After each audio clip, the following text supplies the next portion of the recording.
Hi, creative friends. This is Soraya, and thank you so much for being here. I want to do more videos on color, and today I want to show you some of my backgrounds in various stages of completion. You guys, I have a ton of backgrounds. This is just a very small part of all the backgrounds that I have. So, I want to talk today about how we can use our intuition when it comes to our color choices. First, let me just say that color is packed with symbolism and it's so personal. It's tied to memories, culture, smells, sounds. It's loaded with energy. So, over here, this is a fairly recent one that I did, and these go back like 4 or 5 years. So, I just pulled out backgrounds from different stages of my creative journey, I guess.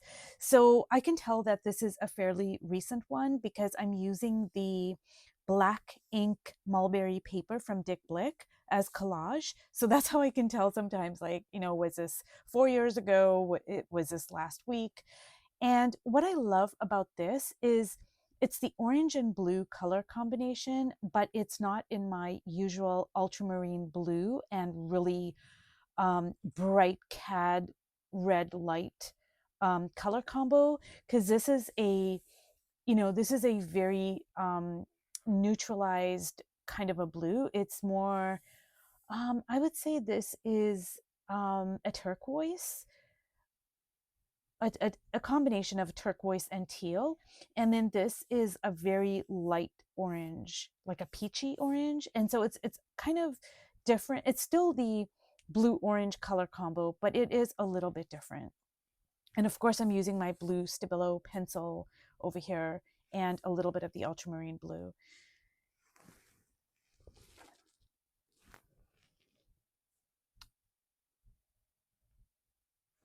Now, I don't like all of these, but I still want to show them to you anyways.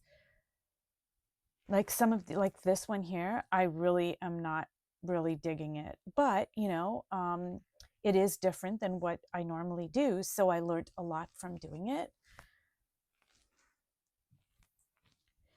So, one of the ways that we can use our intuition is by using our emotions to guide our color choices. Making these backgrounds is sometimes like therapy for me. It's a visual language I can lean into and I can pour it onto my paper. And I feel like so much better after spending an hour just making these backgrounds. And as you can see, I added some writing over here. And sometimes I'll do that. Like I will actually do my morning pages um, with a pen, and so writing out things and then covering it up with color. Now I really like this background.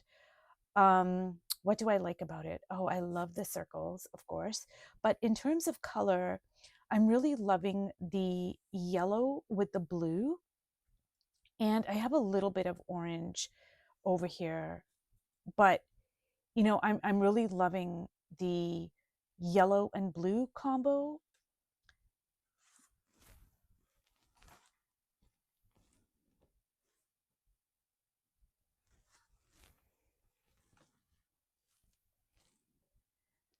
So another way to kind of delve into your intuition is just figuring out what you love and using that as inspiration. Now, for me, it's a multitude of things. It's Indian fabrics. I absolutely love saris and just the color combinations. And I also love neutrals and grays of some of my favorite artists like Degas, Cezanne, Modigliani. So I try to combine things that I love in different ways. And, sometimes I just go for a walk and I look around in nature. I mean, there's inspiration everywhere. Now, these two are very similar, as you can see. And I think what I was doing is sometimes what I'll do is I'll put like 4 or 6 sheets of paper and I'll work on all of the backgrounds at the same time. So, sometimes a background they can look very similar.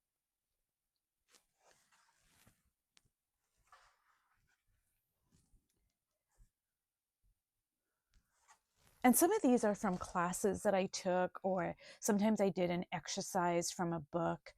And I'm going to, you know, talk more about color theory, et cetera, et cetera. But, I mean, I feel like I am a beginner in color theory. And some artists spend their whole lives devoted to studying color. Now, one of the things that is a guiding light, a North Star for me, is this adage by artist Connie Solera. She shared this with us when I was at an art retreat in Oaxaca, and it's just brilliant. It applies to not only art, but to life. And it's simply love what you love. It's, it sounds so simple, but it's really profound, excuse me, profound and brilliant. Just do love what you love and do what delights your soul. It doesn't have to be anything more than that.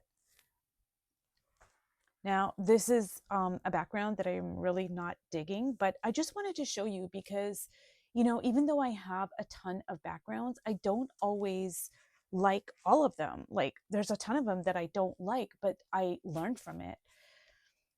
Now, I really like this one because there's a lot of neutrals here. And even though, it is a background and it is in various stages of completion, like all these backgrounds are, but I'm just loving the neutrals juxtaposed with the bright pops of color. So it's really important to experiment and play. And you can pair colors without worrying about the outcome. And I think it was artist Flora Bowley. I mean, I'm not sure if it was her or not, but I remember if it was her, she shared somewhere that when trying to figure out how to pair colors, ask yourself what color craves to be next to this color. And I just thought that was so interesting, and it stayed with me because I hadn't thought of approaching color like that before. So that was an interesting take, and I've tried to do that, where I say, okay, there's this color here. Well, what color craves to be next to it? So like I said, like some of these were just exercises that I did, maybe like an artist left a um, kind of a prompt and I kind of worked off of that.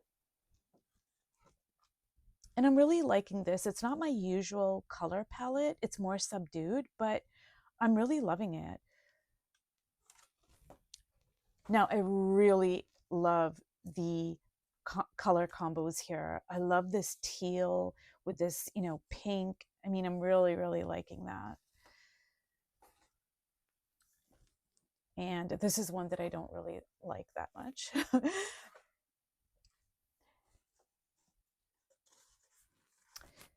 So if there's one thing I'm just going to hope guides you on your color journey is trust the process, not just with color, but just with your art in general. Just keep painting and let go of your fears and expectation and all the judgments that we have and allow the process to unfold. I have a ton of backgrounds that are hideous and disjointed and ew, just plain boring, but I learned so much from creating them, and the experience allows me to build my color vocabulary and my confidence and my skills. Like this one over here, like I really love the neutrals with, the little pops of color, but if you look at it closely, it's mostly neutrals.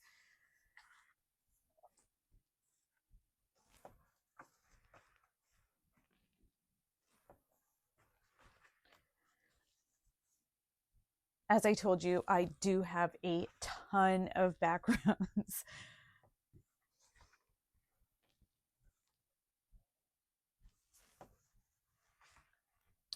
And over here, what I did is I watered down some gesso. I'm gonna bring this up closer. And I just made it like really super watery, and it was white gesso. And then I kind of like allowed it to kind of puddle up and then dry. And then when I put, if when I go on over and add paints on top of it, it's just gonna make a really cool effect. Now I'm really loving this. I just absolutely love all the neutrals and then the bright pink over here, you know, just right next to the grays. I love it.